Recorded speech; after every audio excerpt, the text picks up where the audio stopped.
Yo, yo, yo, yo, yo. What's up, all you burners, stoners, and potheads? This is Weedman 420 with the Weedman 420 Chronicles. How are all you vipers doing out there, Mrs. Weedman? Mr. Weedman. How the hell are you? Doing great. I love it. How are you? It. I'm doing awesome. Hey, everybody out there in the world. Hopefully you're smoking some big fat doinks while you're listening to the show. And Mrs. Weedman and I are about to get normal. Yay. Like that 8 decades of steamroller up, Mrs. Weedman, while I talk about the strain we're smoking. We are smoking Ursula Berry BX, grown by our friend Big Earl. Thank you, Big Earl, for always hooking us up with some great flavors and great smoke. We appreciate you, brother. Oh, man. Super good week. And do you want to know why? Why? It was our relaxing weekend. It was. We did not do any chores because it was our anniversary, 28 years. Happy 28 years, Mrs. Weedman. Happy, yes. On Saturday. And then Sunday was Father's Day. Hopefully all you dads out there got some good weed items and good weed smoke and had barbecues and fun and didn't do the lawn. Don't do the lawn on Father's Day. Some people really enjoy it and find it therapeutic. So, hey, if you did it, I hope you enjoyed it. I'm just saying. I know. But I'd like work. to thank Mrs. Weedman for cooking steaks, a phenomenal steak, by the way, phenomenal. And then also cooking for breakfast. Why don't you tell them what you cooked for breakfast while I smoke this? Because this was dynamite. I made cinnamon roll pancakes that Mr. Weedman sent to me, asking if I would make them sometime. And they're super easy. You don't have to make like homemade pancake batter, but you make a like butter cinnamon concoction. It's like brown sugar, butter, cinnamon. Put that in a bag, snip off the edge of it so that you can pipe it onto the pancakes before you flip them. And then you make a cream cheese frosting to drizzle over them after they bake. And so the sugar got like caramelized around the edges of the pancake. Good. It was really good. They were really good. I ate 4. That's how good they were. And you cooked bacon. And I made bacon. And we had a really good dinner. We had big fat sirloin steaks on the grill. Nothing better. Oh, man. So we meated out. We meated out and carved out. Roasted potatoes, and we had sautéed onions and garlic and Baby bell mushrooms. We had salad. Oh, so it was a good meal. For all you vegans out there, I'm sorry. Yeah.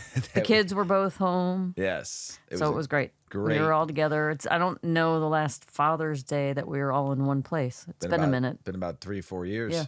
So it was quite nice. So it was great. Very, very nice. Beautiful to spend outside. Got to sit in the yard. Yes. Mrs. Weedman got Mr. Weedman a very nice gift for our anniversary and Father's Day. I have not posted a picture of it yet. I didn't get it for you. It's just for our anniversary. Oh, both. You're not my father. I am not your father. I'm not your father. You are not my father. No, but it was a very nice gift. Who did you get that from? He is from France. His name is Camille, and he is a jewelry designer, and he does hand engraving.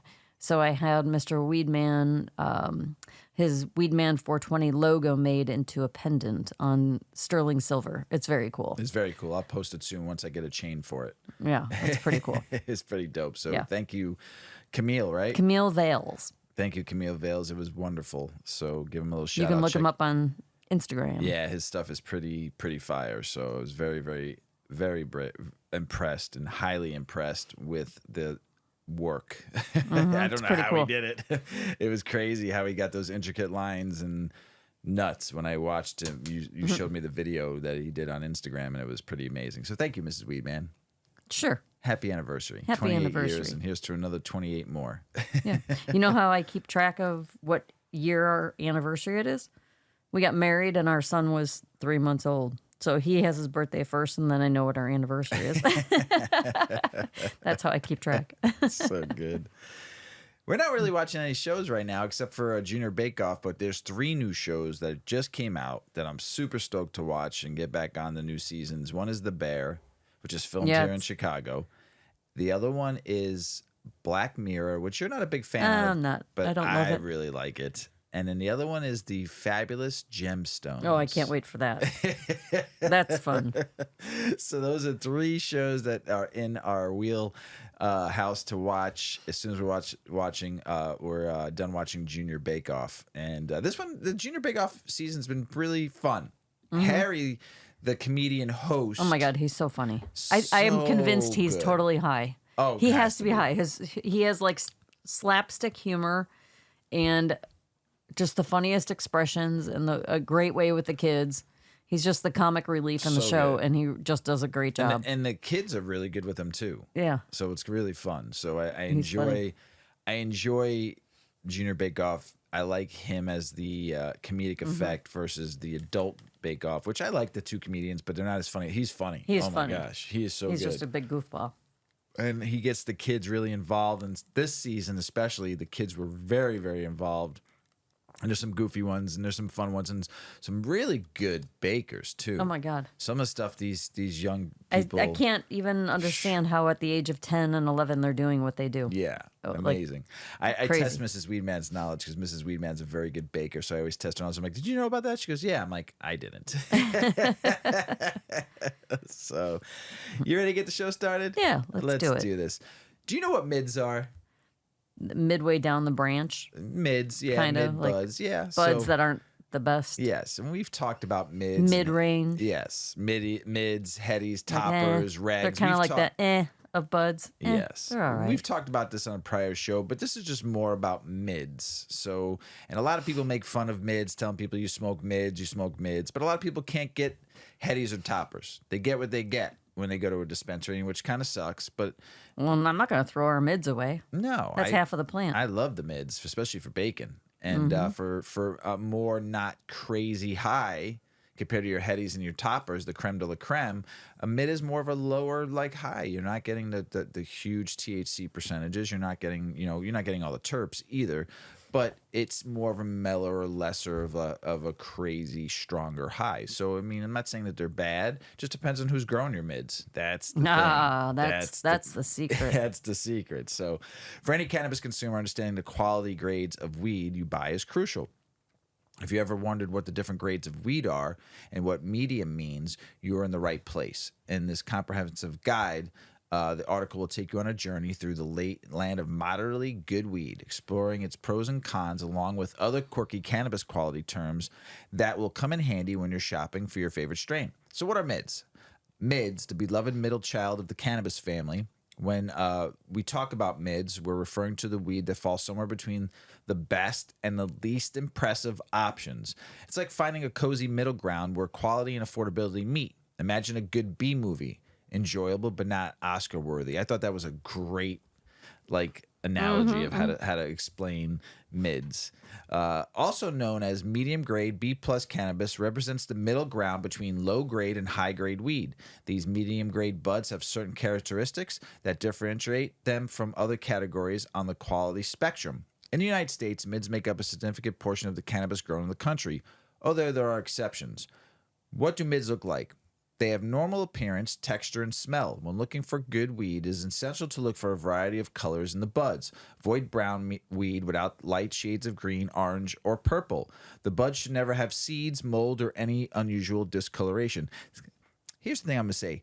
Every once in a while, if you buy weed from a dispensary, you might get one seed in there. Throw it in the ground and see what happens. You never know. It's a bonus. It's like a little treat. Or if you got a south-facing window and you want to put it in your window, see what happens. Germinate it, and then see what you get. Could be a male, could be a female. You never know. But if it's a female, you're going to get something. Quality buds, whether top or medium quality, should be sticky and fluffy rather than dry and brittle. I cannot stand dry and I just had this conversation with somebody the other day about dry and brittle weed. It annoys me when you grind it or you cut it and just turns into dust. Poof. Avoid buds that are too hard or airy. As for the smell, mids will not have the same strong aroma as more expensive buds, but they should have a pungent smell with distinctive terpenes. Always do a smell test before buying and avoid musty or foul-smelling weed. The pros and cons of mids. Pros of mid-grade weed. Let's talk about the positive side of medium weed. Here are some of the reasons you might find yourself enjoying the moderately good weed. Affordability. The affordability. Mids won't break the bank, which makes them an attractive option for those who want to enjoy their smoke without emptying their pockets. Not that you can buy them with the cash you have in your pocket either, but they are middle ground of economy and quality. You'll get decent experience without spending a fortune. Color. We're not saying mids are the emeralds of the cannabis world, but they do tend to be brighter shade of green than regs. The more attractive color makes them easier to see. While mids are not as vibrant as beasters and headies, which we've explained on prior episodes, they are certainly more colorful than the stiff looks of regs. It's like having a bit of diversity in your stash, a cannabis color palette, so to speak, a touch of aesthetic variety in your experience. The high. Don't be fooled by the term medium. These buds can give you a decent high. While they won't send you straight to outer space, they offer a pleasant and enjoyable experience. They're like the middle level of cannabis effects, not too mellow and not too intense, just the middle ground, kind of like the story of the three bears, Goldilocks, right? It was always the just right, right? Too hot, too cold. Just right. Most cannabis grown in the U.S. falls in the medium category. Buds can come separated, not crushed into bricks or bags. The mids contain few stems and seeds, or none at all, and will be green with colorful pistils and orange hairs. You might see some trichomes crystals on them, not as abundant as your headies or toppers, but you will see some. Cons. Of course, as with everything, mids also have their drawbacks. Here are a few. Appearance. Let's face it, mids may not be the most beautiful flowers in the garden. They may lack the trichomes and eye-catching aesthetics you'll find in high-end strains. But hey, beauty is subjective, right? At the end of the day, it's the experience that matters. Might have some seeds. You might have some stems, but you shouldn't have any. Possible presence of mold, though. Here's a word of warning. Mids are sometimes prone to mold if not stored properly. Be sure to store them in a dry, well-ventilated place to avoid mold growth. Your lungs will thank you, and you can enjoy the worry-free experience. A tip: if your buds are moldy, do not consume them. Check. You'll see if you ever seen a mold on a raspberry or fruit. You know what mold looks like. So just take a look clearly at your buds. Common terms for cannabis grades. I'm not going to go through all these, but regs, or short for regulars, refers to the lowest quality weed available. Mids, short for middle grade, representing quantum leak from regs. Beasters, also known as BC weed, represents the higher quality than low and medium grade cannabis, but are not considered top notch. And then headies are the creme de la creme when referring to high quality cannabis. Mids versus beasters versus regs versus headies. There comes a time for the ultimate showdown. How do these grades of quality compare? From looks to potency to effects to the overall experience, let's break it down for you. Appearance. Regs are usually brownish and may contain visible stems and seeds. They generally lack the visual appeal of higher grades. Mids are in green color with streaks of orange hairs and have some trichome crystals, making them more visible, appealing than regs. Beasters have vibrant colors such as greens, purples, and oranges.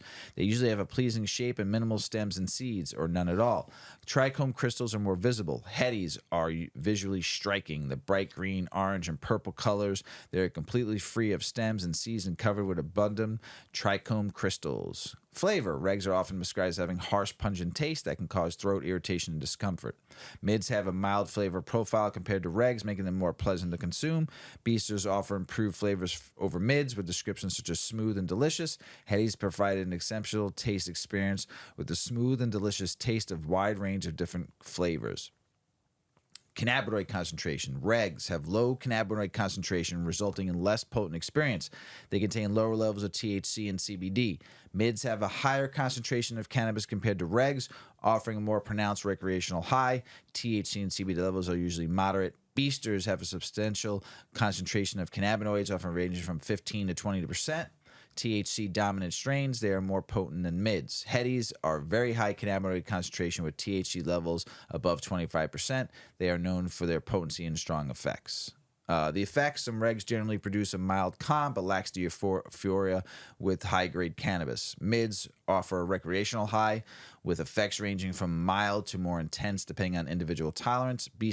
Beasters provide a nice high, often described as a lower body high, where users feel relaxed and at ease.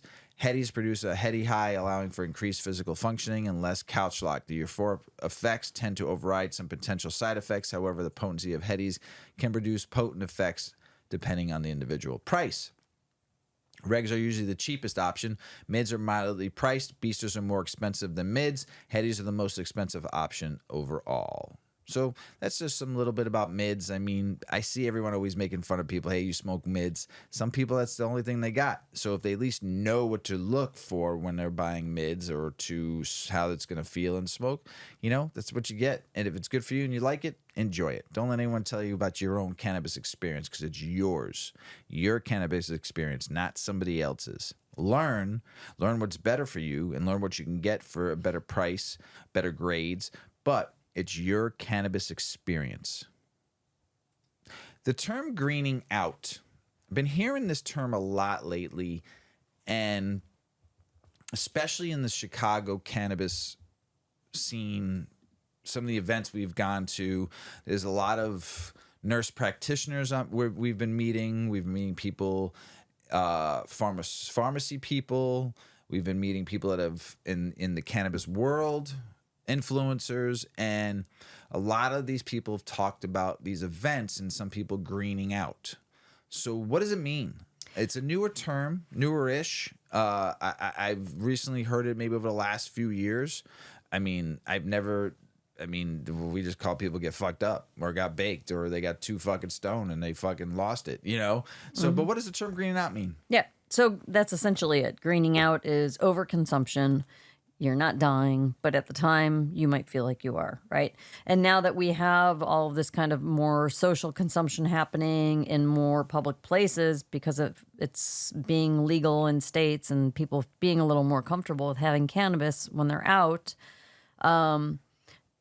it also, because the stigma is effectively starting to change and younger generations are becoming users of cannabis, right? So anyway, I'm high, so I'm rambling. Yes. You have to understand what to do. There was a nurse sitting next to us when we were at NECAN, and I don't think she's a nurse, but she provides a service. And she made a really good point because the women on the panel were talking about social consumption.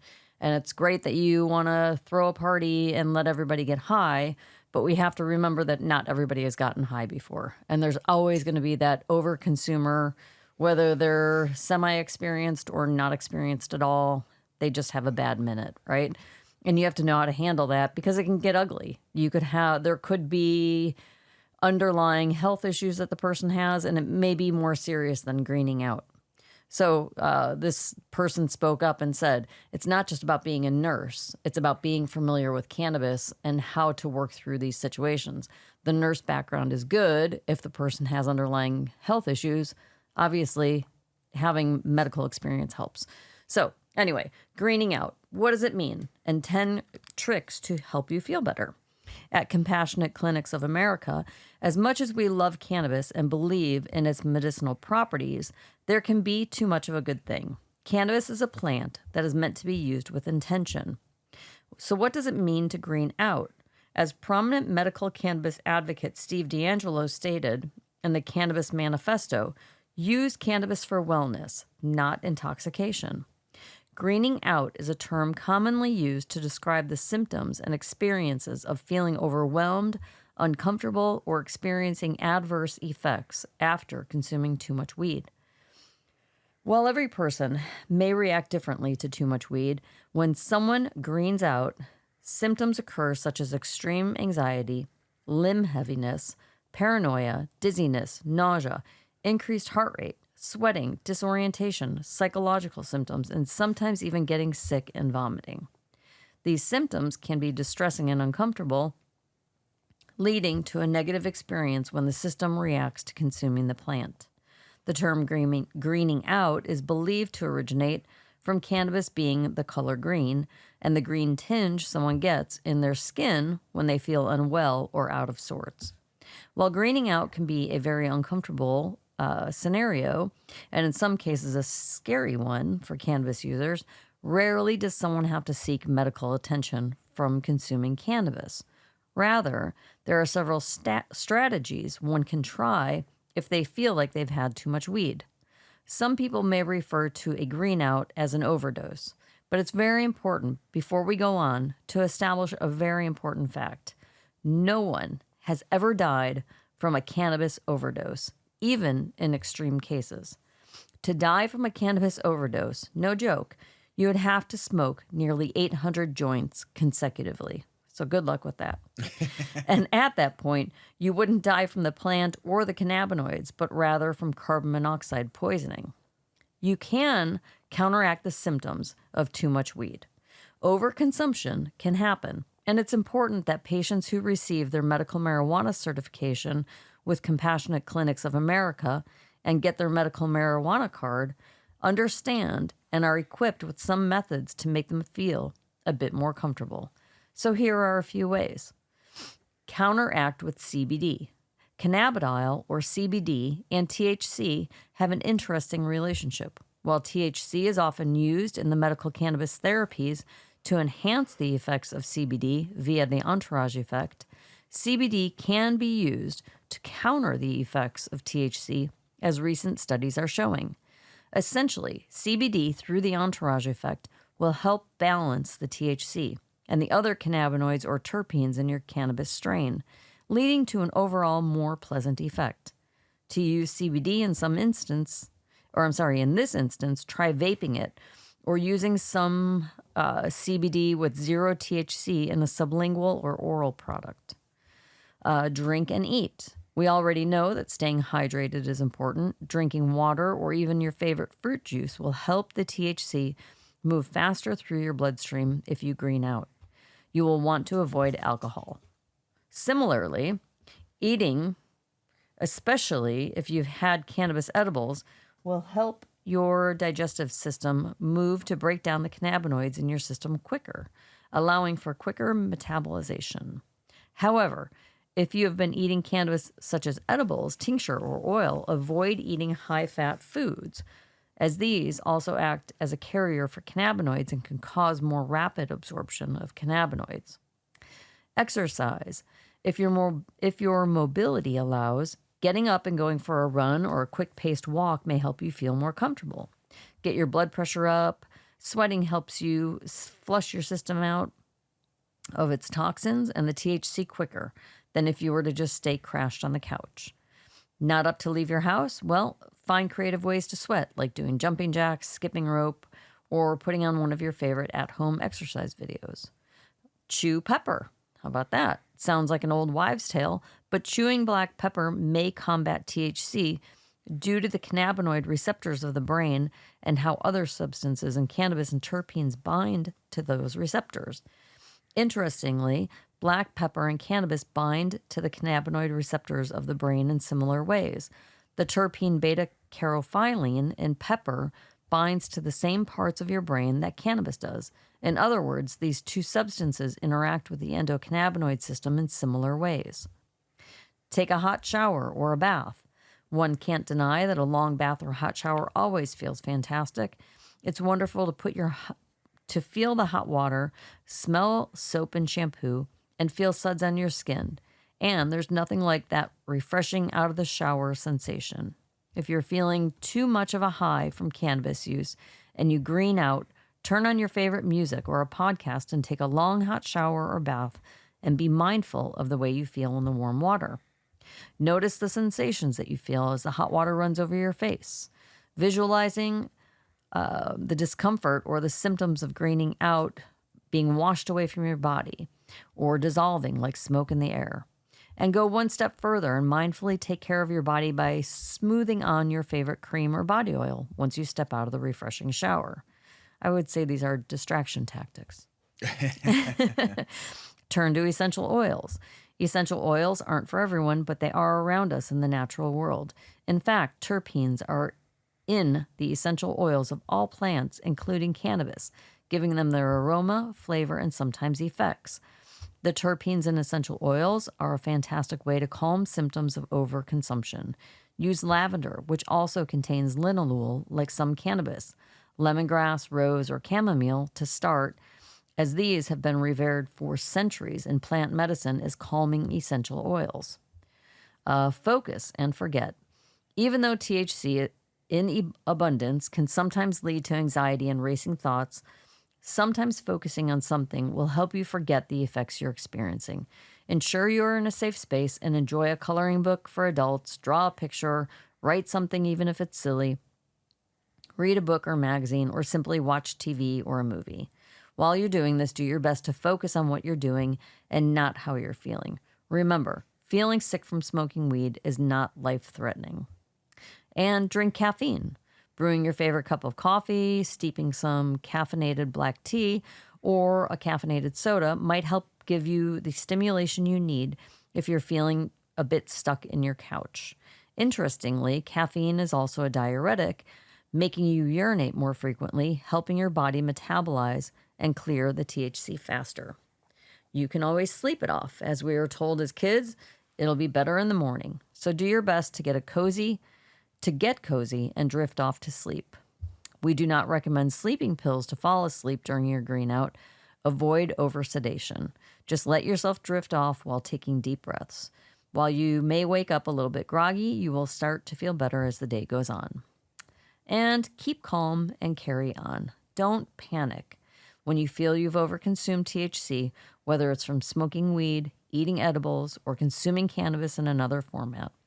While traces of THC may stay in your bloodstream and in your fat stores for weeks, the effects of the cannabinoid can wear off pretty quickly, and eventually you will feel back to normal. Some people do get adverse reactions to cannabis because of a condition called cannabis hypermesis syndrome, or CHS. It is a relatively rare condition characterized by recurrent episodes of severe nausea, vomiting, and abdominal pain in individuals who use cannabis regularly. The exact cause is not fully understood, but it is believed to be related to long-term use of cannabis. But I've known people who have had that reaction with short-term, really low-dose short-term use. Yeah, we did. And We talked about cannabis hypermesis syndrome on an episode, a couple episodes, and there's some reasons maybe because people are saying it might also be because some of the pesticides that some companies are using in their cannabis, and they specifically pointed out which is supposed to be an all natural, not all natural, but organic pesticide, neem oil. Right. So could be different reasons for that also. So, but continue on, Mrs. Weedman. The symptoms of CHS can be quite distressing and often occur in a cyclical pattern. Intense nausea and vomiting can last for several hours or even days, leading to dehydration, electrolyte imbalances, and weight loss. It's a relatively rare condition, and most people who use cannabis do not develop it. And it's important to seek medical attention for an accurate diagnosis and appropriate treatment. The most effective treatment is discontinued use of cannabis. That would be a real bummer. It's also important to recognize the importance of intention. There are times when there can just be too much of a good thing. When you experience greening out or feeling sick, that is your body reacting to too much cannabis. It's a sign that you're ingesting too much weed, so slow down. When we provide patients with a medical cannabis certification so that they can get a medical marijuana card in their state, we also encourage our patients to use our resources to learn more about cannabis while exploring different products that work for them.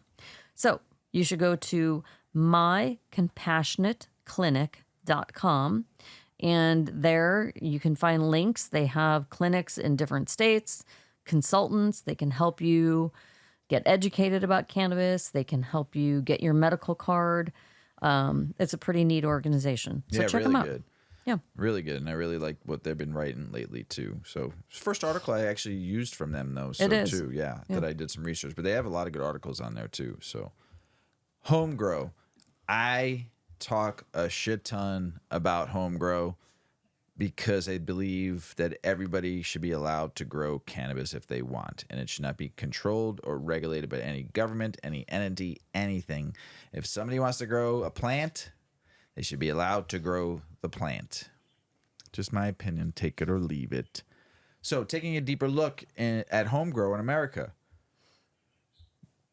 there's a problem. So, let's talk about the problem. If you run a web search, you can actually find an answer. Even some legislators try to keep home grow out of state legalization efforts. medical or recreational. The reasons. One reason is basic. Some say people grow it and therefore don't buy it. Hell yeah. Just like you grow your own vegetables. You're growing a vegetable so you don't have to buy it. You're saving yourself money so you can spend it, save it, do what you want with it. If you can grow your own food and grow your own cannabis, of course you're going to save money. So, therefore they don't buy it, hypothetically robbing the state of found money, tax revenue. Hence, the states never want anything to do with cannabis.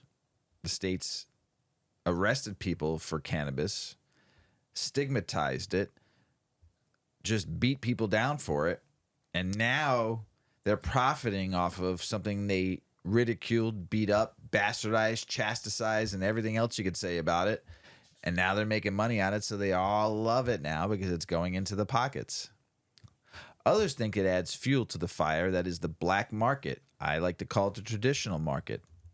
It doesn't, as there is no sale, but they will still try to make this claim. We're not talking about the traditional market. We're talking about home grow. It's for personal use, very often for medicinal use. Color of this journal is cynical, but I think these are just thinly veiled excuses to cover up the fact that big canna lobbies, politicians, hard to exclude home grow in new legislation, specifically to try to protect their turf, as noted earlier in the article. Would it surprise you to know that it's a felony with jail time in some cases if you get caught just growing plants in Jersey, even though cannabis has been legalized there? Sad but true. A recreational dispensary-driven state where it's legal to buy, sell, possess cannabis, yet you can be jailed for growing it. It's absolutely absurd and makes no sense at all. Fortunately, certain legislators have figured this out and are working to correct this, although it's still a problem as I'm reading this article. While Jersey currently prohibits home grow, just across the river in New York, you can grow plants at home for personal use. New Yorkians 21 years and older can grow up to 6 plants in their home for personal use with a maximum of 12 plants per household. See, that's dope as fuck. So if you got 2 medical patients or 2 people in the house, you can go double. 6 mature plants and 6 immature plants, even if there are 3 or more adults over the age of 21 in the residence. Note, the laws and penalties in the U.S., state by state, are in sharp contrast to the entire country legalization approach. For instance, in Canada, you can buy it at retail shops, seeds and grow supplies as well, anywhere, and grow it at home. What a concept. As of February 2023, 24 states plus the District of Columbia allow home grow. It's simple. To decriminalize cannabis is to democratize the plant. I think I fucked that word up, but I'm pretty stoned. Period. Buy it, grow it yourself, whatever. According to research analysis, reasons why consumers grow cannabis at home for personal use ranges from cost to access and convenience. I don't know if it's going to say what I'm about to say in this article. It's not only just about cost. For some it is. But for me, it's for knowing where my weed comes from, what's going in it, where am I getting my genetics from, who's reputable out there, what type of soils I'm using, what kind of nutrients I'm using. Am I using all organic or am I using a bunch of fucking shit that's just going to make it grow faster so I can get it out to the public quicker and you don't even know what's going in it? To me, the difference is I know where my weed comes from my basement grow. And Eat's looking pretty fucking good right now. Mm-hmm. And all I want to do is smoke that because I haven't a zen to this plant now because I've actually grown a lot now and I'm actually loving growing, and I'm taking care of this plant every day. There's a day I go by unless I'm not home and I'm out of town for a couple of days. I am taking care of that plant 24/7, 7 days a week, unless Mrs. Weedman takes it for me. But she has her own grow going on right now, and she's got 3 plants outside that she's liking going out and watching. She understands the experience a little bit more now because they're her plants, they're her medicine. She knows what she put in it. She knows what nutrients are going in it. She's watching them where she started them as, from seed. How you feel about that, Mrs. Weedman? I am excited with it. And I know that you keep trying to have me do it all the right ways. And I just kind of want to let nature take its course because I just want to see the whole thing evolve. And so I'm trying not to interfere too much with it. I just want to see what it kind of what would happen if it was just essentially in the wild. But Mr. Weedman has been preparing my water for me, pH balancing it, adding nutrients. But then I water them. Yeah, it's the only thing I've done for you. I'm not doing anything else to it. you. I'm going out there and checking them because I like. I was just gonna like hose them down when I water the garden. You would have killed them. I know, but I mean, if they were growing out in nature, but the rainwater is different. Than I know there's water. different minerals. Well, they add chlorine to it. Don't forget, and chlorine is bad for your plants. So I run my water through our filter. Okay, now that you're saying it that way. So water that comes from the heavens it's pure. It doesn't have bleach in it or chlorine in it or fluoride in it. So that makes sense? Yeah. For rain, if we haven't had rain in Chicago and fucking, but it's fun to watch. Yeah, it's fun to watch. I want to see how big they get. So about the access, state by state legalization really means city by city. Really, California, where 60% of the voters legalized both retail and home grow, is now referred to as the cannabis desert. Why? At least 60% of the city said no to granting licenses. Crazy. So where is it legal to grow, though, in cannabis in the U.S., home grow? About a dozen recreational, adult use states allow unlicensed growing at home, while another dozen allow it to under varied medicinal rules. Just like here in Illinois, you can only grow it if you have a med card. The states that allow home grow in one form or another are Washington, D.C., Washington State, Vermont, Rhode Island, Illinois, Oregon, Oklahoma, New Mexico, New Hampshire, Nevada, Maryland, Minnesota, Montana, Missouri, Michigan, Massachusetts, Maine, Hawaii, Colorado, California, Arizona, New York, Virginia, South Dakota, Utah, Alaska, Connecticut, which just passed legalization. How is that? Yeah. That's pretty fast, right? Right. This is Weedman's like... I'm just messing around. Oh, shit. Our beloved boomers and seniors in this country are going back to their roots and literally and using medical cannabis. But for some of them that are on a fixed budget, it's considerably expensive. Yes. So at a recent trade fair called Cannastock in Poughkeepsie, New York, that's a funny word. Poughkeepsie? Poughkeepsie. But when you read it, when you look at the word. Poughkeepsie. Poughkeepsie.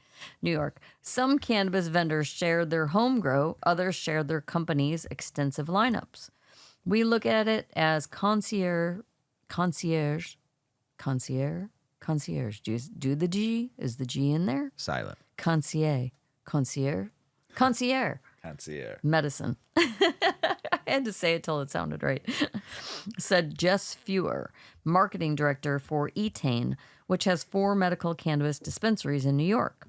We have water-soluble powder, lozenges, tinctures, and we have sprays because a lot of people want these different alternatives to avoid smoking, Fewer said. More than 3 dozen states have legalized the medical use of cannabis products, but for some patients, it's not an affordable option. Insurers and Medicare will cover the cost for most FDA-approved medications, but those who choose medical cannabis typically pay for it out of pocket. For seniors especially, paying for their palliative drug of choice can be considerably expensive. That includes older customers from the Just Say No generation or those who have respiratory issues. Cannabis can set a consumer back more than $50 of non-reimbursable dollars. We give discounts to veterans. We give discounts to seniors, Fewer said. We want to help people who want to get off of pharmaceuticals and be able to use a plant medicine instead. Monica Bass is in her late 50s, retired, that's nice, lives in Mississippi, and was born with sickle cell anemia. She tried prescription pain meds but was leery of addiction. She describes her pain as strong enough to make a grown man cry, so she uses cannabis. I've been to the dispensary since February 5 times to date, Bass said. That's roughly once a month. Bass knows her church members disapprove of her use of cannabis, but she appreciates the benefits, although not the cost. She says she spent more than $2,000 on products so far this year. Dr. Robert Welch directs the National Center for Cannabis Research and Education at the University of Mississippi. I just had this great thought. What if at like all these senior communities, they had grow houses? Oh, I just was thinking that myself. Like greenhouses. And it could be a hobby. It could be a club. 100%. And they grow weed and everybody's just baked out of their gourds. Yeah. Bobbing around in their pools. Dancing all day long. I want to go all live night. there. That will be a thing. I was just thinking that in my head. I'll let you finish. For older consumers who may be on a prescription cocktail, he said there are additional concerns aside from the financial burden. Even though the research center has been around for 50 years, Welch explained, there's been little rigorous study that would lead to commodification and standardization for patients. Many patients over 50 are already on a whole host of drugs, Welch said, and so there could be drug interactions that need to be monitored closely. Add to that the need for human testing with a significant number of older subjects. That takes money and time, two things many seniors don't have.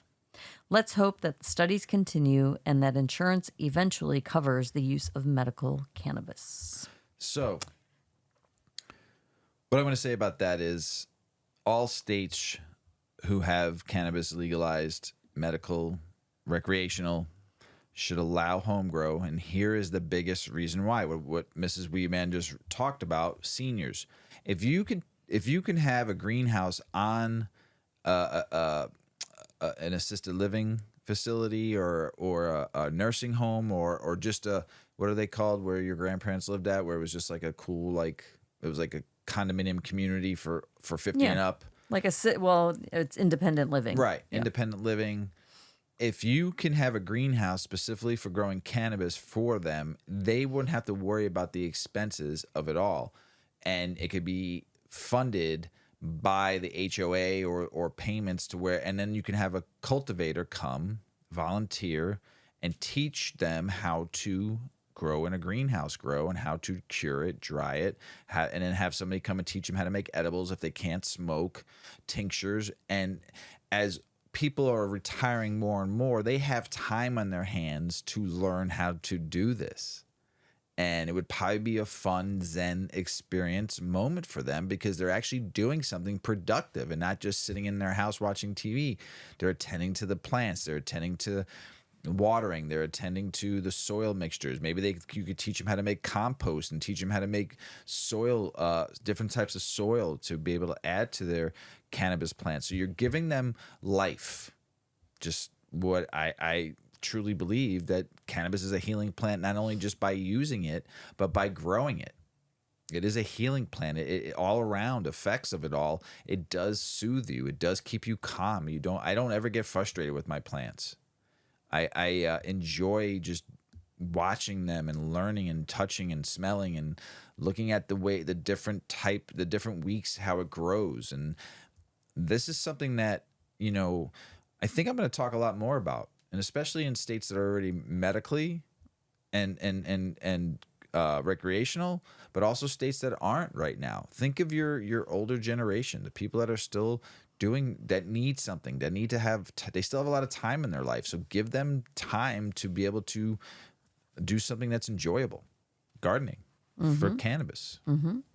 And then they can also maybe sell it as a caregiver program to other facilities that don't have the capability of doing it. And then they have somewhat of an income to help. Mm-hmm. I don't know. I have a lot of ideas. Whether or not people listen or not is is the thing. So, Americans say cannabis is safer than alcohol and cigarettes and less addictive than technology. I think that's great. I think it's awesome. Over 100 pharmacies line up to sell medical cannabis in Georgia, according to new rules. Residents of Georgia will soon have more options for purchasing cannabis oil for treating chronic illnesses.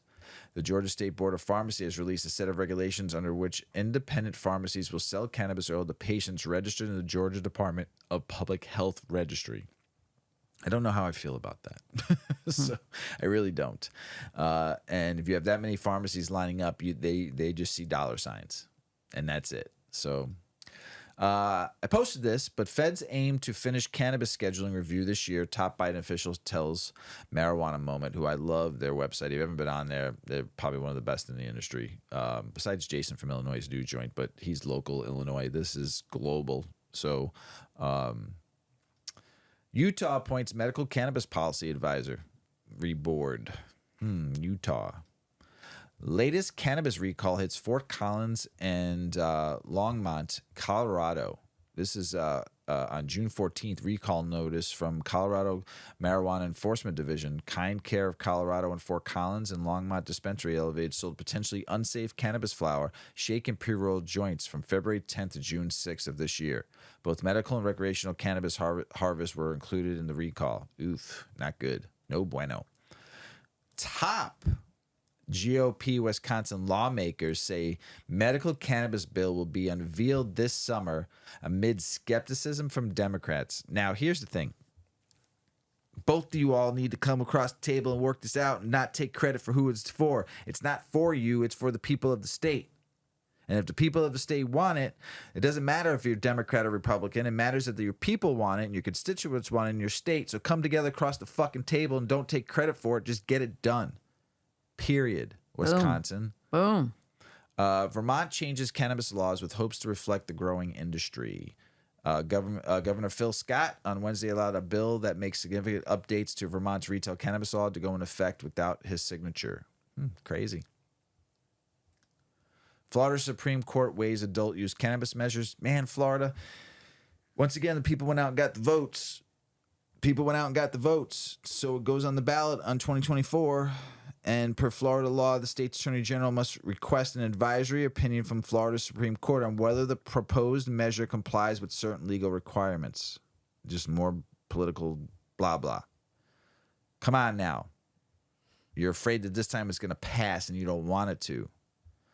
And you should allow homegrown in that state because you're medical and you don't. Fucking big failure. Missouri cannabis program success. The 5 keys to follow. Equitable distribution. Fair competition, low taxes.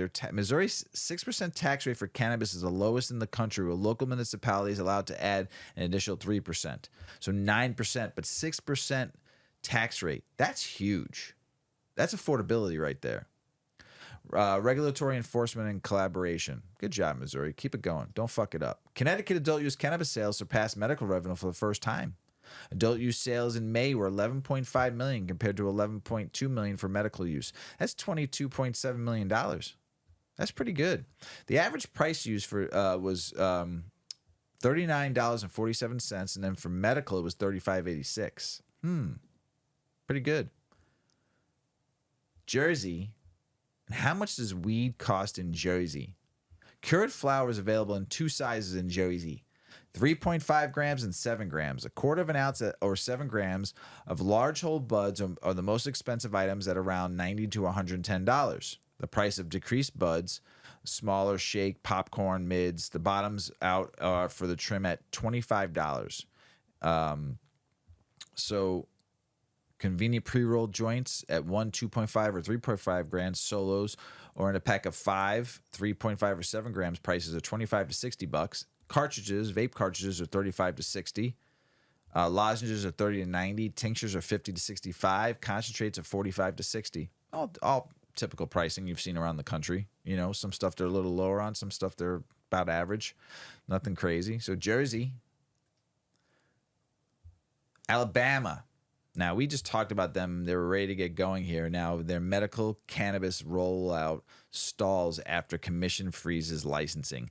And just when I was going to read 2 other articles, I threw them out because who knows what's going to happen now. I just found out they were going to allow to sell gummies, and the only flavor they were going to sell was peach. Weird. And then the other thing was Verano was one of the first MSOs to get licensing in that state. So it's a reversal, though. The Alabama Medical Cannabis Commission indefinitely suspended the licensing for cultivators, dispensary, and other participants in the state's newly initiated medical cannabis program. The decision came from an emergency meeting held by the commission on Friday. Wow. So a limited number of permits were available for applicants' pools. 12 growers, four for processors, 4 for dispensaries, 5 for vertically integrated facilities under state law. And annual fees range from $30,000 to $50,000 depending on type of permit. That's actually not that bad pricing though. Why can Minnesotans soon have up to 2 pounds of cannabis? This was kind of crazy when I read this.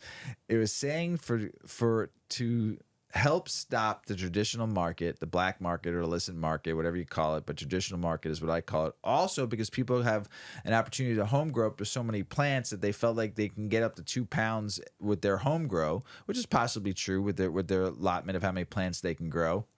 But 2 pounds, 32 ounces. It's so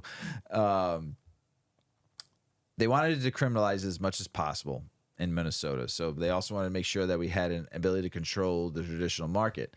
We wanted to make sure you were allowed to possess the amount that you could grow. That's cool. So you can grow up to 2 pounds, man. I'd be fucking growing mass weed if I had it.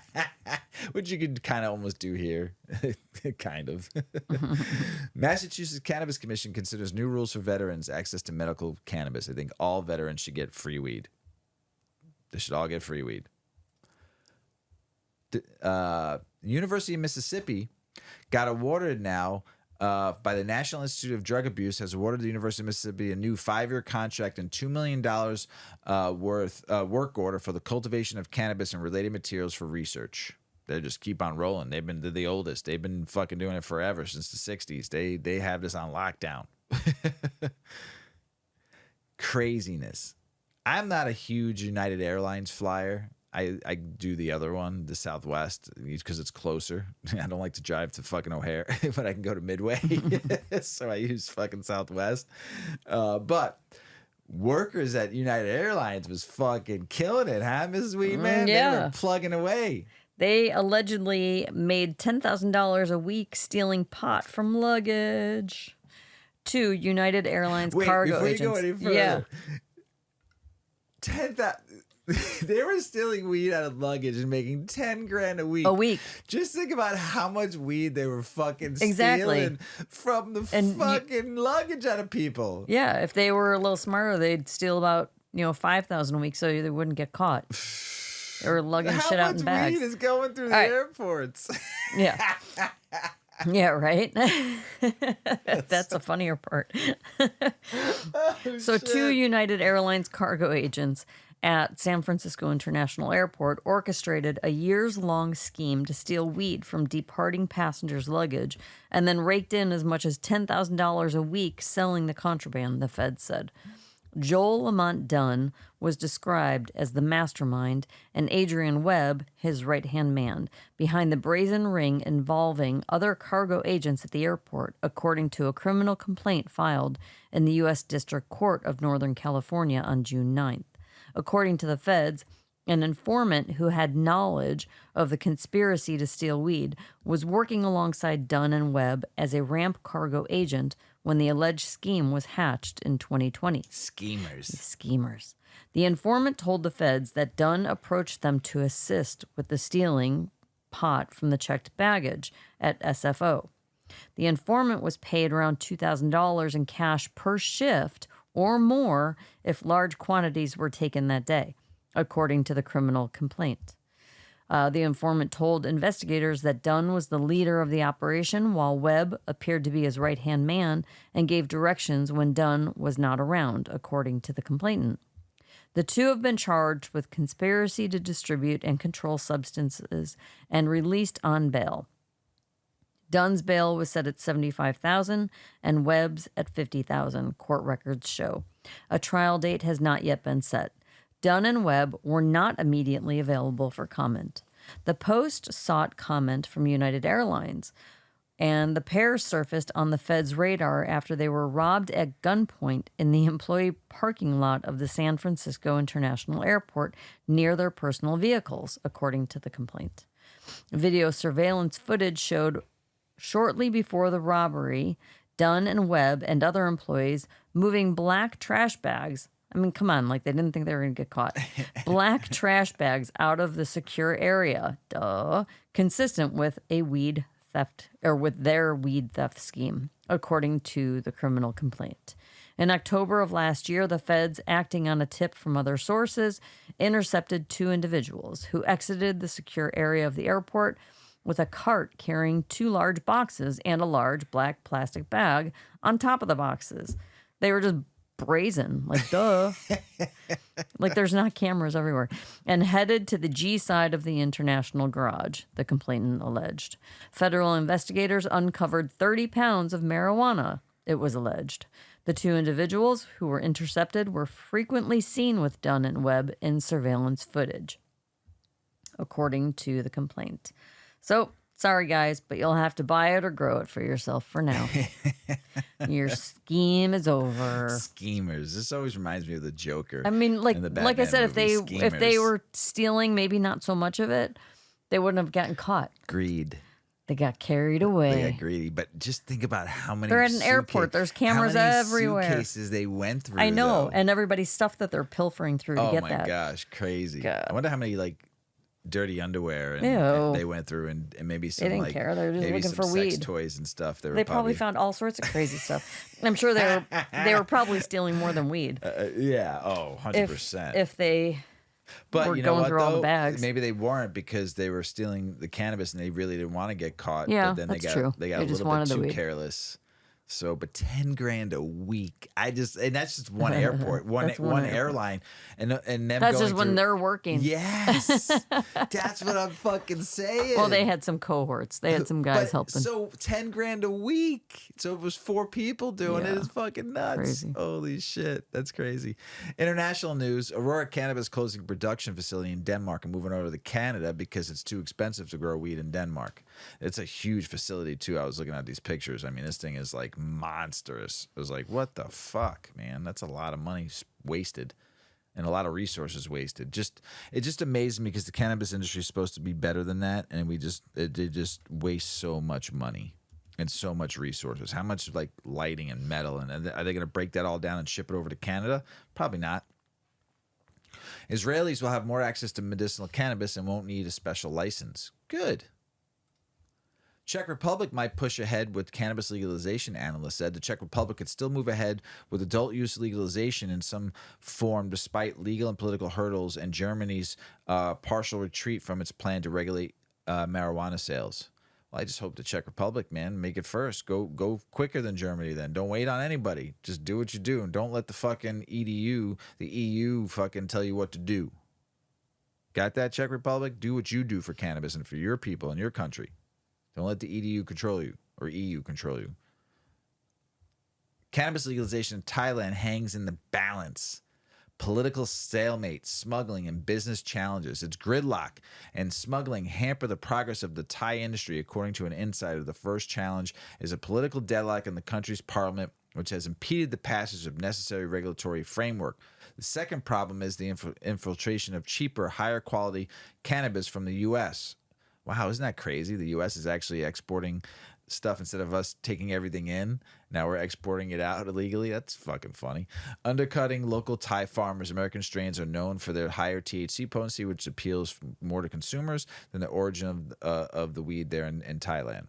And Prime Minister-elect raises concerns. Additionally, the new threat of the industry has emerged with the Prime Minister-elect and the Move Forward Party, which expressed intentions to tighten regulations, potentially restrict or control dispensaries and consumption.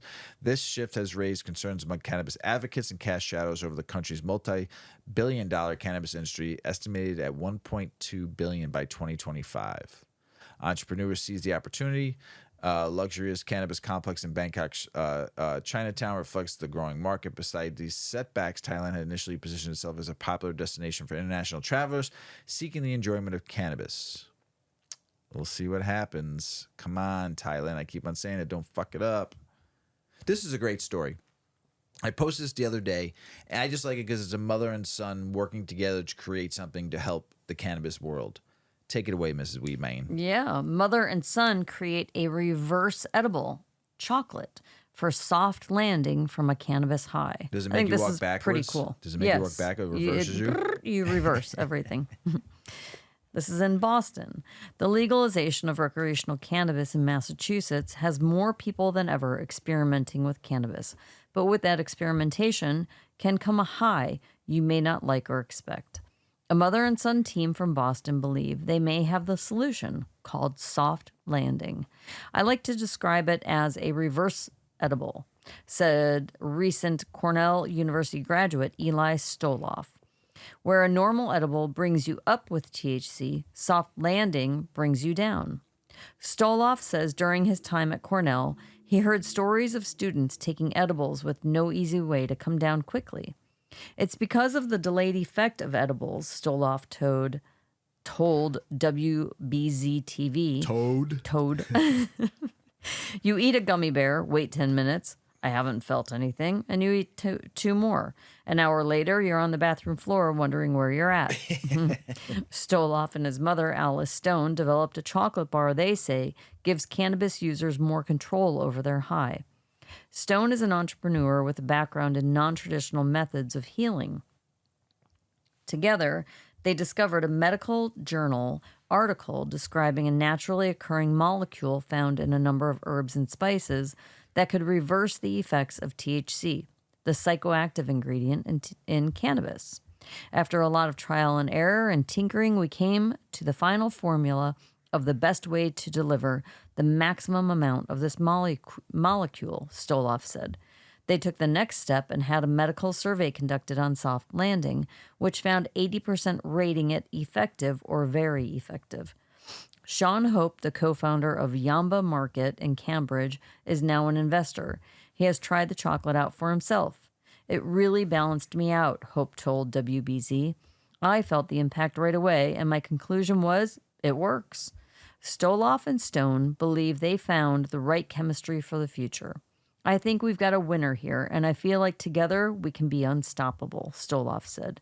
Next up, soft landing is nearly set to hit the consumer market and remains active in looking for its next round of investors to scale production. I hope it works out. I hope think they can. so. I hope Yeah. they can like distribute across the whole country. Yeah. Just for that, we talked about greening out, and for people that overconsume edibles, and we know what it can do to people, and we've talked about it hundreds of times on this show. But if this actually truly works, this can be a breakthrough product for the cannabis industry to help people who don't understand consumption. Yep. You know, so good luck. Hopefully they do well. Send us some. See if it works. Why does music sound so good when you're stoned? Because music is always good, and then when you're stoned, I don't know. It like elevated it. Well, Tell me why. listening to music when you're stoned is one of the greatest pleasures in life. A familiar song can suddenly sound fresh, lyrics and meanings become clear, and the music takes on a dimension you've never noticed before. Is there a scientific explanation for this phenomenon? Let's find out. Researchers have identified several reasons that cannabis can enhance the perception of music. Cannabis can have a profound effect on the perception of time, and time is an essential element of music. Not only can weed make it seem like your favorite song is going on forever, but the space between the notes can also seem stretched out and reveal hidden details and patterns. Additionally, echo and reverb can enhance the perception of time and space, which might explain stoners' trippy music, their love for it. One of the studies from 1974 found that hearing above 600 hertz can improve after consuming 6,000 hertz after consuming cannabis. In other words, you become more sensitive to higher sonic frequencies. So after getting high, also because high frequencies provide the brain with information regarding the spectral location of source sounds, cannabis can have the effect of enhancing the stereo field and clarity of the music. One participant in the study said, when I'm stoned, it sounds like they move backwards and forwards in my head, so I experience a beautiful three-dimensional sound in space. Another study found that cannabis consumption improved participant speech perception rate. Some participants reported that pot could help them out understand the lyrics more in songs that they couldn't understand when sober. Researchers also found that around half of the subjects who consumed high doses of cannabis experienced synthetic associations, such as sounds being synchronized to colors or visual images. In yet another experiment, researchers monitored the brain waves on subjects who were listening to music while stoned. The scientists saw increased alpha wave activity on the EEG scans of stoned listeners. This increased the alpha wave activity, which is similar to the gifted individuals performing it. Problem-solving task and intelligence studies. The studies also found that combo of cannabis and music stimulated the right hemisphere of the brain, the side responsible for emotions, intuition, and imagination, which may well explain some of the powerful emotional connections reported by music-loving stoners.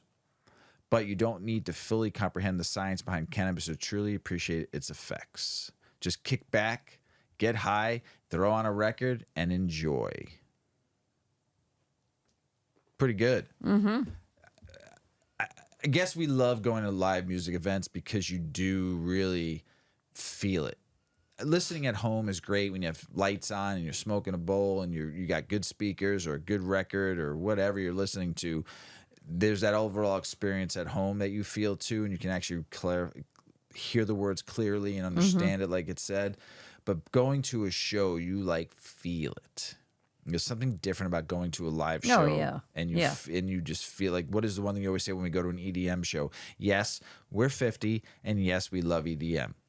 Okay? I like when it's so loud that my nostrils vibrate. It You feels like also I have a love it bloody when you nose and my feel it. ears are bleeding. You also love it when you feel it in your heart, you always say, when you feel the bass hitting your heart. Oh, yeah. You're like, your heart syncs up with the music. Yes. I love it. We are those 50-year-olds dancing in the front row. That's okay. Having a good time. That's okay. Why wouldn't it I'll be be okay? the 70-year-old that's there too. Doing the same thing. Yeah.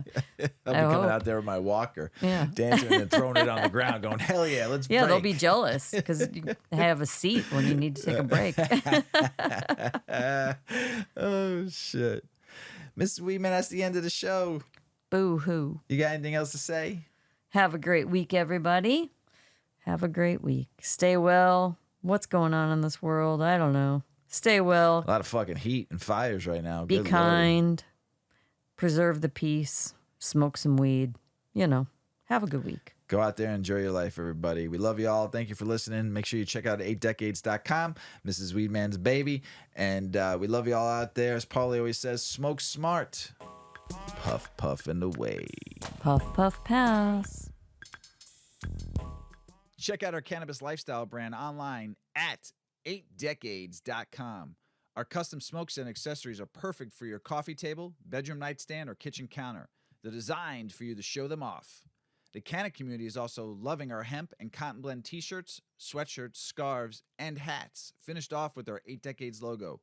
We've got some awesome long-lasting goods that will be your favorite for years to come. 8 Decades, because a 9th decade of cannabis prohibition isn't acceptable.